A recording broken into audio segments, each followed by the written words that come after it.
جو بندوبست رب کرتا ہے، آزمائش آ جاتی ہے، بڑے بڑوں پہ آ جاتی ہے، لیکن بعض اوقات بڑی تکلیف ہوتی ہے جب اس بندے کو لوگ کٹہرے میں کھڑا کر دیں جس کا جرم ہی کوئی نہیں، اس شخص سے لوگ سوال جواب شروع کر دیں جس بیچارے کے خیال میں بھی وہ بات نہیں، پھر وہاں وضاحتیں دینا، نہ کردہ گناہوں کی وضاحتیں دینا، یہ بڑا بوجھ بنتا ہے، بڑی تکلیف ہوتی، اور لوگ کرتے ہیں یہ کام۔ پھر اللہ تعالیٰ جب بندوبست فرمائے، صحیح بخاری میں حضرت جریج کا ذکر فرمایا، جریج نفل پڑھ رہے تھے، ماں نے آواز دی، وہ آ نہیں سکے، نماز میں تھے، ماں ناراض ہو گئی، اس نے ہاتھ اٹھا کے کہا اللہ یہ اتنی دیر تک مرے نہ جب تک کسی بری عورت کا منہ نہ دیکھ لے۔ کسی اور کی دعا کے لیے سند نہیں ہے کہ وہ تیرے حق میں ضرور قبول ہوگی، لیکن ماں باپ کی دعا کے لیے میرے نبی پاک نے سند بیان کی ہے۔ سید عالم صلی اللہ علیہ وسلم فرماتے ہیں جب بھی ماں باپ اولاد کے لیے ہاتھ اٹھاتے ہیں رب ضرور قبولیت کا شرف عطا کرتا ہے۔ تو جہاں سند موجود ہے نا، کچھ افتتاح ابا جی سے بھی کرا لینے چاہیے، کچھ کام شروع کرنے سے پہلے صرف اماں سے ہی دعا کرا لینی چاہیے، یہ والا افتتاح بھی بڑے کام کا ہے کیونکہ یہاں سند بیان کر دیا میرے نبی کریم۔ تو جناب جریج کی ماں ناراض ہو گئی، کہنے لگی اللہ اس نے میری بات نہیں سنی، اب تھے تو وہ نیک، لیکن رب کریم کی حکمت کا تقاضا ہے، ماں کی دعا کو بھی قبول کرنا تھا، اللہ نے آزمائش میں مبتلا کر دیا۔ والدہ تو چلی گئیں، وہ ایک خیمے میں، ایک کٹیا میں، ایک جھونپڑی میں عبادت کرتے تھے، اللہ کو یاد کرتے تھے، رب رب کرتے تھے، اور لوگ ان کی بڑی تعریف بھی کرتے تھے، لوگ ان کے ارادت مند بھی تھے، عقیدت مند بھی تھے، اہل محبت بھی تھے۔ ایک عورت آ گئی، بس وہ اللہ کی حکمت پوری ہونی تھی، اس نے آ کے پہلے تو انہیں اپنی طرف مائل کرنا چاہا، جب نہ مائل ہوئے تو الزام لگا دیا۔ یہ ہمارے دور کا تقاضا ہے، لوگ پہلے آپ کو اپنے حق میں قائل کرتے ہیں، اپنی فرما برداری میں لانا چاہتے ہیں، اگر آپ نہیں آتے تو پھر وہ آپ کو مجرم قرار دے دیتے ہیں، یا میرے ساتھ چل ورنہ پھر میں تیرے خلاف پراپوگنڈا کروں گا۔ دو ہی باتیں، پہلے اس نے قائل کیا، جب جناب جنیج قائل نہ ہوئے تو اس نے قریب ایک چرواہا تھا، اس چرواہے کے ساتھ جا کے منہ کالا کیا، مقررہ وقت پہ بچہ پیدا ہو گیا، لوگوں نے کہا کس کا ہے، کہنے لگی اس خانقاہ میں، اس حجرے میں عبادت کرنے والے کا ہے۔ اگر کسی دیندار پر ذرا سا بھی الزام لگ جائے تو آپ یقین کریں کہ بڑے بڑے خوفناک لوگ بھی نیک ہو جاتے ہیں، جن کا اپنا سارا ماضی کالا سیاہ ہو وہ بھی اجالوں کے راہبر بن جاتے ہیں، جن کی اپنی زبانیں ساری زندگی آلودہ رہی ہوں وہ بھی بڑے بڑے اعلیٰ سچ بولنے لگتے ہیں۔ اعلیٰ کچے میرے مکان کی دیوار کیا گری، لوگوں نے تو میرے صحن میں رستے ہی بنا لیے۔ بڑے لوگ آ جاتے ہیں، پھر بڑا کچھ کرتے ہیں اور بڑے بڑے خوفناک جملے کستے ہیں، بس کو نقطہ جو ہاتھ آ گیا، ایسے جیسے گرنے کا انتظار کر رہے تھے۔ اب جناب لوگ اٹھے، احتجاج شروع ہو گیا، شور پڑ گیا، یہ بابا بڑا نیک بنتا تھا، نفل پڑھتا تھا، عبادتیں کرتا تھا، دیکھو اس کا حال کیا ہے کہ اس نے ناجائز بچہ پیدا کیا۔ بغیر تحقیق کے میں کہہ چکا ہوں کہ الجھے الجھے بکھرے بکھرے روز و شب دیکھے گا کون، لوگ تیرا جرم دیکھیں گے، سبب دیکھے گا کون، لوگ تیرا جرم دیکھیں گے، سبب کوئی غور نہیں کرتا کہ وجہ کیا تھی۔ او بھائی کچھ تو مجبوریاں رہی ہوں گی، یوں ہی کوئی بے وفا نہیں ہوتا۔ الزام لگا دیا، شور ہوا، احتجاج ہوا، دنیا کٹھی ہوئی، ان کا انہوں نے حجرہ گرا دیا، مارا بھی، پیٹا بھی، ایک نیک آدمی کو بدنام بھی کیا، برا بھلا بھی کہا، گالیاں بھی دی، جو کر سکتے تھے کیا۔ اب جب سزا دینے لگے نا تو جناب جریج کہنے لگے تھوڑی سی اجازت دیتے ہو، مار تو تم نے دینا ہی ہے۔ کہا جناب ٹھیک ہے دیتے ہیں۔ انہوں نے کہا صرف 2 نفل پڑھنے ہیں۔ اب وہ نفل پڑھ رہے تھے تو لوگ اس وقت بھی کہہ رہے تھے فراڈ ہی کر رہا ہے، دھوکہ ہی دے رہا ہے، چونکہ ذہن بن گیا نا، بدگمانی آ گئی۔ انہوں نے 2 نفل پڑھ کے ہاتھ اٹھائے، کہا اللہ جانا تو میں نے ہے، پر اس رسوائی کے ساتھ جنازے تک نہیں خراب ہو جاتے، قبریں تک نہیں لوگ بدنام کر دیتے، کہ اللہ جانا تو ہے پھر اس رسوائی کے ساتھ، تو میری مدد فرما، اب تو میرا کیس تیری ہی عدالت میں ہے، تو رحمت کا دروازہ کھول۔ ہاتھ اٹھائے، دعا مانگی، نفل پڑھے، پورے مجمع پہ نظر دوڑائی، کوئی نہیں تھا سپورٹ کرنے والا۔ کل تک جو کہتے تھے نا تیرے لیے جیئیں گے، تیرے لیے مریں گے، ساری عمر ہی آٹا گدا ہے، لکھاں کیتے نہیں پیڑے، اب وقت آیا تے محمد بخشا کوئی نہیں ہو بیٹھا نیڑے, ایک بندہ بھی نہیں تھا, ووٹر سپورٹر ساتھ دینے والا کوئی نہیں تھا. تو جناب جنید بچے کی طرف اشارہ کر کے کہنے لگے کوئی نہیں بول رہا, تو ہی بول کے بتا دے تیرا باپ کون ہے, تو ہی بول کے بتا دے کون ہے. اللہ اکبر. میرا رب جب چاہے تو بچے بولتے ہیں, رب چاہے تو گونگے بولتے ہیں, رب جب چاہے تو پھر پتھر بھی بولتے ہیں. جب کہا نا تو ہی بتا تو بچہ بولا, اور بول کے کہنے لگا میرا باپ جریج نہیں, میرا تو وہ ہے جو بکریاں چرانے والا ہے, وہ میرا باپ. جب رب کریم نے توفیق دی تو بچہ بول پڑا. جب رب بندوبست کرتا ہے کسی کی عزت کی حفاظت کا تو پھر کوئی اسے رسوا کر سکتا. یاد رکھنا جب رب محافظ ہو تو پھر لوگوں کا پراپوگنڈا وہاں کچھ کر سکتا. لوگ کئی دفعہ بڑا گہرا جال بنتے ہیں, سازش کا رنگ بڑا گہرا ہوتا ہے, عام سادے آدمی اس کو سمجھ نہیں پاتے, اس پراپوگنڈے کا حصہ ہو جاتے ہیں, انہیں پتہ ہی نہیں چلتا یہ بات دراصل کیا کی جا رہی ہے.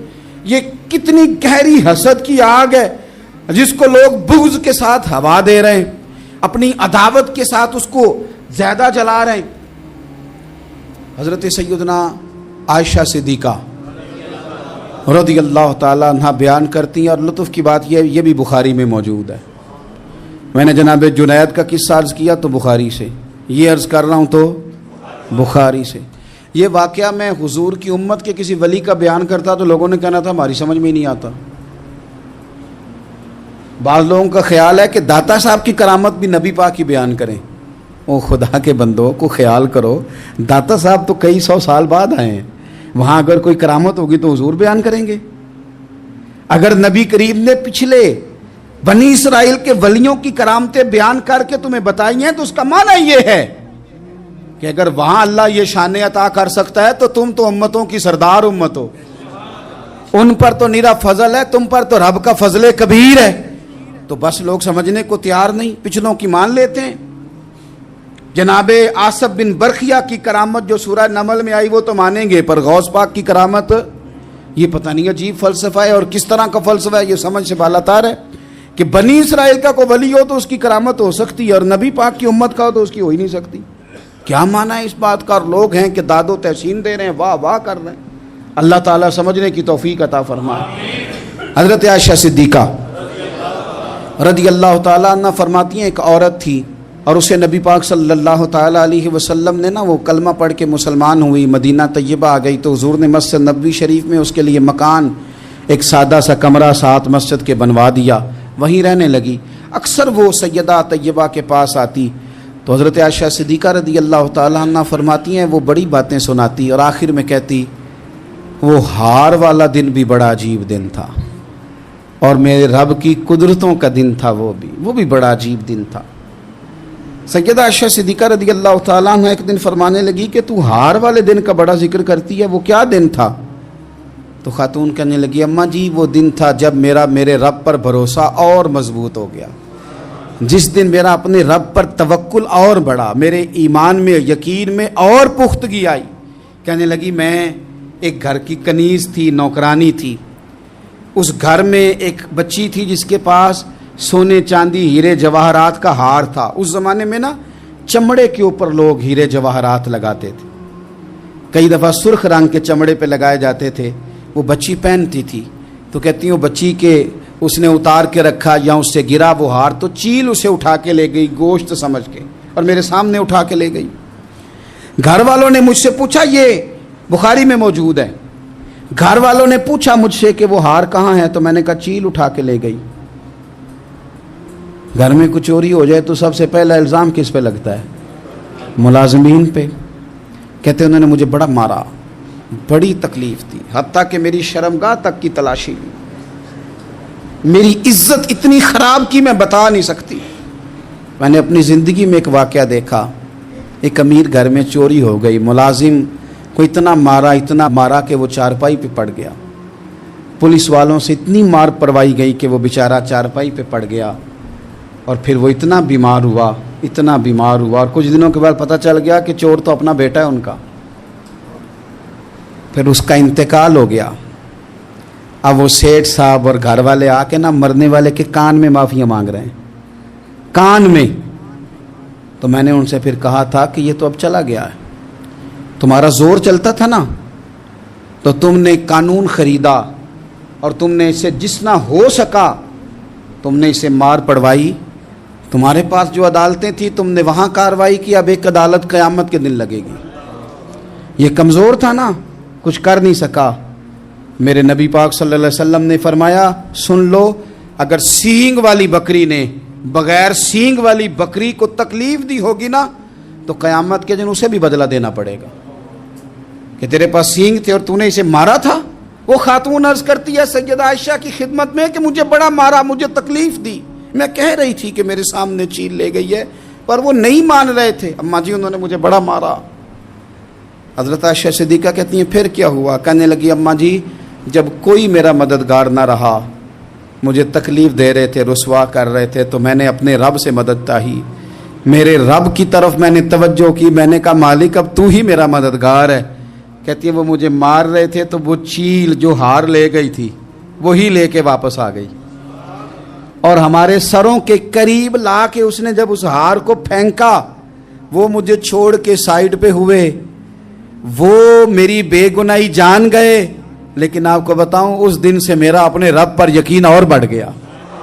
مجھے سمجھ آ گئی کہ جب انسان پورا ٹوٹ جاتا ہے اور جب کوئی چاروں جانب اس کا مددگار نہیں ہوتا تو رب تو ہوتا ہے نا، اللہ تو اس کا مددگار ہوتا ہے نا، وہ تو پھر اپنے اس بندے کی مدد کرتا ہے نا، پھر وہ تو توانائی دیتا ہے نا، وہ تنہا نہیں چھوڑتا، وہ تو آنسوؤں والوں کے آنسوؤں پہ بڑا کرم فرماتا ہے، وہ تو قسم پرسی میں آ جاتا ہے، اس کی رحمت بڑھ کے استقبال کر لیتی۔ تو بھائی جب آپ پر اللہ کی حکمت کے تقاضے پورے ہونے لگیں اور زندگی میں کبھی کوئی ایسا وقت آئے کہ آپ محسوس کریں کہ تنہا رہ گئے ہیں اور کئی اپنے بھی مخالفین کی جماعت میں نظر آنے لگے ہیں، تو اس وقت پھر دل، روح، زبان اور ذہن کو یکجا کر کے سمجھ لینا کہ جب ساری دنیا ساتھ چھوڑ جاتی ہے تو رب کی رحمتیں اس وقت بھی ساتھ رہتی ہیں اور اللہ کی مدد اس وقت بھی بندے پہ کرم نوازی کرتی ہے۔ ایک اور حدیث سنیں، لطف کی بات یہ ہے یہ بھی بخاری میں ہے، یہ بھی واقعہ بخاری میں ہے۔ اللہ اکبر۔ ایک شخص نے نا ایک بندے سے قرض مانگا، اس نے کہا مجھے قرضہ دو، وہ کہنے لگا کہ کتنا قرضہ؟ اس نے کہا 1000 دینار۔ دینار سونے کا ہوتا تھا، درہم چاندی کا ہوتا تھا، 1000 دینار چاہیے۔ اس نے کہا کوئی گواہ ہے تیرے پاس؟ غریب کا گواہ بھی کوئی نہیں بنتا، کبھی الجھ جائے نا کوئی بندہ تو کئی اپنے بھی کہہ دیتے ہیں کہ ہم اس کے قول فعل کے ذمہ دار نہیں ہیں۔ ایک غریب آدمی کو قرض کی ضرورت پڑ گئی، 1000 دینار چاہیے۔ میں کہہ چکا ہوں کہ درہم چاندی کا ہوتا تھا، دینار سونے کا، اب 1000 دینار لینا ہے۔ تو جس بندے سے اس نے کہا، اگرچہ وہ نیک بندہ تھا، اس نے کہا یار 1000 دینار دے دو، تو کہنے لگا کوئی گواہ ہے تیرے پاس؟ وہ کہنے لگا غریبوں کا گواہ کون ہوتا ہے؟ ہاں ایک گواہ ہے۔ کہا کون؟ کہا میرا رب، وہ تیرے اور میرے بیچ گواہ ہے۔ اس نے کہا کوئی کفیل، اگر تو پیسے نہ دے سکے تو وہ بعد میں دے دے، یا تجھے کچھ ہو جائے تو وہ دے دے۔ اس نے کہا کفیل بھی میرا اللہ ہی ہے، میرے پاس اگر ہے تو رب کریم کا نام ہے، اگر اعتماد کر سکتا ہے تو کر لے۔ بندہ نیک تھا، اس نے کہا رب کے نام پہ، رب کی کفالت پہ، اللہ کو گواہ بنا کے میں تیار ہوں تجھے 1000 دینے کو۔ اس نے 1000 دینار دے دیا، وقت واپسی کا طے ہو گیا، وہ چلا گیا پیسے لے کے۔ اس نے پوری محنت کی کہ میں نے وقت پہ پیسے لوٹانے، پوری محنت بھی کر لی، اللہ نے مدد بھی کر دی، پیسے بھی اس تاریخ کو اسے مل گئے۔ بعض لوگوں کا تو لوٹانے کا دل ہی نہیں نہ ہوتا۔ فرمایا حدیث پاک میں کہ تو لوٹانے کا ارادہ کر، رب تیری مدد بھی فرمائے گا۔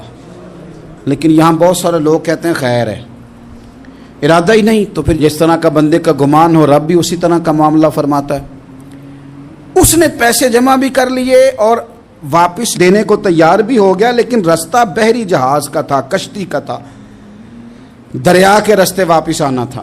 اب وہ جب آ گیا دریا کے کنارے تو بڑی کوشش کی، پر وہاں اسے کوئی کشتی نہیں ملی۔ وقت پہ پیسے لوٹانے ہیں، سفر کرنا ہے، اب سواری میسر نہیں ہے۔ سوچ سوچ کے پریشان تھا کہ میں نے تو اللہ کے نام پہ لیے۔ اچانک دل میں ایک تجویز آئی، اس نے ایک لکڑی لی، لکڑی کو اندر سے کھولا، 1000 دینار اس میں بھرا، بخاری پڑھ رہا ہوں، اور ساتھ ایک خط بھی لکھا کہ یار میں پیسے پہنچانا چاہتا تھا پر مجھے کوئی چیز نہیں ملی دریا کے اس پار آنے، اللہ کے نام پر تیری طرف روانہ کر رہا ہوں۔ اور یہ کہہ کہ وہ لکڑی دریا میں رکھ دی، وہ لکڑی ڈوب گئی ہے، واپس آ گیا۔ وہ جس نے پیسے لینے تھے وہ عین مقررہ وقت پر دریا کنارے آیا، صبح سے سر شام تک اس نے انتظار کیا۔ دل ڈھلنے لگا تو دل میں خیال آ گیا کہ یار نہیں، اس نے دینے ہی نہیں، جھوٹا وعدہ کر گیا، پہنچا ہی نہیں وقت پہ۔ اب جب واپس لوٹنے لگا تو اچانک دریا میں ایک لکڑی تیرتی ہوئی دکھائی دی۔ کہنے لگا لے جاتا ہوں، شام کو روٹیاں پکانے کے کام آئے گی، ایندھن بنا کے جلا لوں گا، ہنڈیا پک جائے گی۔ لکڑی اٹھا کے جلانے کے لیے گھر لایا، گمان تھا کہ وہ نہیں آیا وعدہ کر کے، اللہ کو کفیل اور وکیل بنا کے اور گواہ بنا کے پھر بھی نہیں آیا۔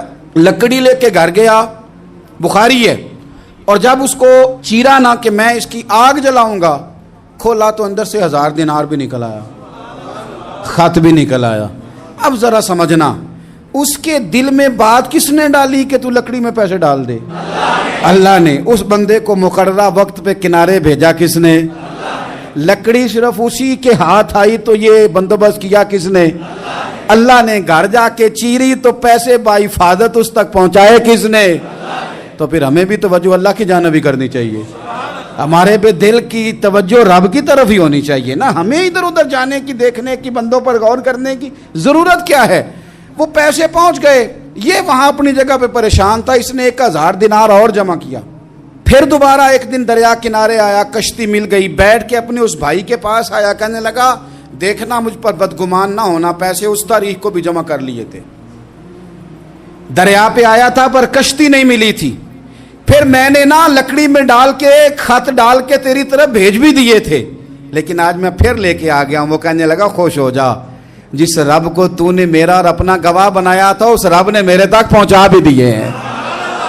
جب لوگ اللہ کو گواہ بناتے ہیں، رب کی جانب اپنی توجہ کرتے ہیں، اپنی چاہتوں، خواہشات اور اپنی ساری چٹھیاں اپنے رب کریم کی رحمت کی طرف روانہ کرتے ہیں، پھر اللہ اپنے بندوں کو مایوس نہیں کرتا، اللہ اپنے بندوں کو نواز دیتا ہے، اللہ تبارک و تعالیٰ اپنے بندوں پہ کرم نوازی کرتا۔ او سنگیو، ساری امیدیں سیٹھوں، نوابوں، دنیا داروں سے کیوں وابستہ کرتے ہو؟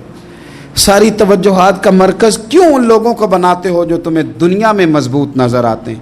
اپنی توجہات کا مرکز اپنے خدا کو بنائیے، اپنے مالک کی جانب اپنی ساری خواہشات کا رخ پھیر دیجئے، اپنی توجہات اپنے رب کی جانب کر لیجئے، وہ اپنے بندوں پہ بڑی کرم نوازی فرماتا ہے، وہ عزتوں کا بھی محافظ ہے، وہ پریشانیوں میں کرم نوازیاں فرمانے والا ہے، وہ ساتھ دینے والا ہے، وہ اس کی رحمت قریب آ کے بندے کو سہارا دیتی ہے، وہ اپنے فضل سے اپنے بندوں کی ہر مشکل میں دستگیری فرماتا ہے۔ اسیاں سے کبھی ہم نے کنارہ نہ کیا، اور تو نے بھی تو دل آزردہ ہمارا نہ کیا، ہم نے تو جہنم کی بہت کی تدبیر، پر مولا تیری رحمت نے گوارا نہ کیا۔ عدل کریں تے تھر تھر کمبن، اچیاں شانہ والے، تجھے تو فضل کریں تے بخشے جاون، میرے جے منہ کالے۔ آخر دعوایا ان الحمد للہ رب العالمین۔